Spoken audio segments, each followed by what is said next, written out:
अस्सलाम वालेकुम जी। साबुत मसूर की दाल जिसका क्रीमी सा टेक्सचर हो, सब लोग इसको इस तरह से नहीं तैयार कर पाते और अक्सर बच्चे इसको पसंद नहीं करते। आज हम बहुत ही यूनिक तरीके से इसको बनाना सिखाएंगे।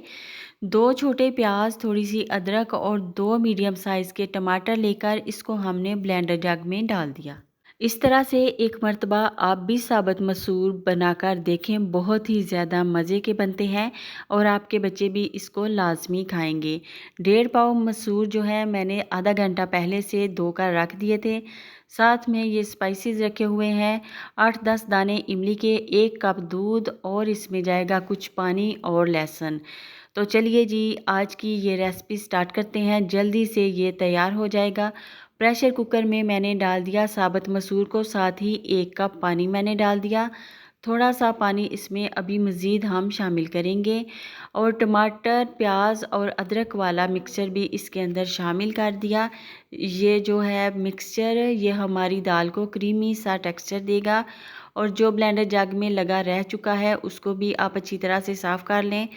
थोड़े से साबुत कलियां जाएंगी इसमें लहसुन की, देसी लहसुन है मेरे पास।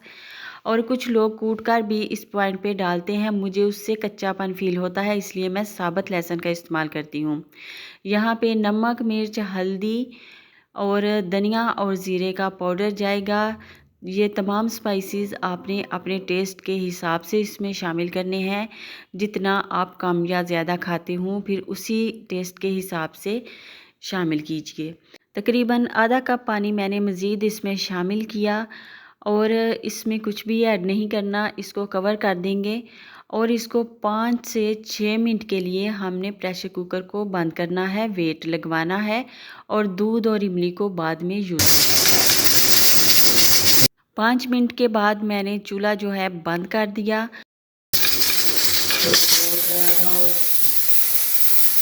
दाल के अंदर जितना भी पानी था दाल ने अपने अंदर सोख कर लिया है और शुक्र है कि दाल नीचे नहीं लगी, बाल बाल हम बच गए। अब जी इससे अगला प्रोसेस करेंगे, बहुत ही आसान है। जो लहसुन के पीस इसमें आपको नज़र आ रहे हैं वो हल्के हल्के हाथों से हमने चम्मच के साथ मैश कर देना है, वो इस दाल के अंदर मिक्स हो जाएंगे। और अगर कूट कर लहसुन डालते तो वो कच्चापन ख़त्म नहीं होता, चाहते आप 2 घंटे तक सालन पकाते रहें, इसलिए मुझे वो पसंद नहीं है। अगर आपको पसंद है तो आप यूज़ कर सकते हैं।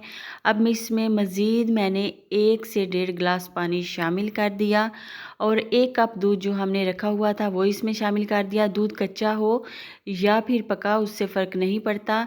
इमली के 8-10 दाने पानी में भिगो के 1 घंटा पहले मैंने रखे थे, वो भी इसमें शामिल कर दिए। इमली और दूध डालने से इतना कोई मज़े का इस दाल का फ्लेवर बनता है कि आपकी सोच है। और इमली को बिल्कुल लास्ट पे 5-7 मिनट पहले हमने डालना है। अब इसका तड़का हम तैयार कर लेते हैं। एक पैन लेकर उसमें तकरीबन आधा कप मैंने कुकिंग ऑयल डाल दिया है, या फिर आप जितना ऑयल यूज़ करना चाहें उतना शामिल कर लीजिए और साथ ही फ्लेम इसका ऑन कर दिया। ये छोटा सा फ्राई पैन मुझे बहुत ही ज़्यादा क्यूट लगता है। 1 मिनट तेल हल्का सा गर्म हो जाए तो फिर इसमें हमने लहसुन डालना है। मेरे पास देसी लहसुन था तो इसकी छोटी छोटी कलियां मैंने इसमें शामिल कर दी। अगर आपके लहसुन के जवे थोड़े बड़े साइज़ के हैं तो उसको काट के इसमें शामिल कीजिए और इसका लगा लीजिए तड़का। साथ ही हमने जो पानी और दूध डाला था उसमें भी उबाल आ रहे हैं और साथ साथ हमारा जो लहसुन है फ्राई हो रहा है। 3 से 4 मिनट लगेंगे। इसका कलर आपने अच्छी तरह से चेंज करना है। साबुत मसूर या मसूर की दाल के अंदर लहसुन जो है डार्क कलर का अच्छा लगता है, इसका टेस्ट बहुत ही मज़े का रहता है। तो तड़का हमारा रेडी हो चुका है, इसको शामिल कर देंगे दाल के अंदर और मज़ीद 1-2 मिनट पकाने के बाद इसमें हरा धनिया डालिए, गार्निश कीजिए और इस सालन को एंजॉय कीजिए सादा सफ़ेद चावलों के साथ या फिर रोटी के साथ। सैलाब की वजह से हमें धनिया तो आज नहीं मिल पाया क्योंकि अभी तक सब्जियां वगैरह ज़्यादा मिकदार में नहीं आ रही, तो फिर हरी मिर्चें मेरे पास थी और थोड़ी सी अदरक, तो मैंने उसी से गार्निश कर लिया। माशाल्लाह आज की ज़बरदस्त सी रेसिपी तैयार हो चुकी है। इसको लाइक करिए, सब्सक्राइब करिए और आप जहाँ भी रहते हैं वहाँ से कर दीजिए एक प्यारा सा कमेंट और मुझे बताइए कि आपके इलाके में सैलाब आया कि नहीं। अल्लाह हाफिज़।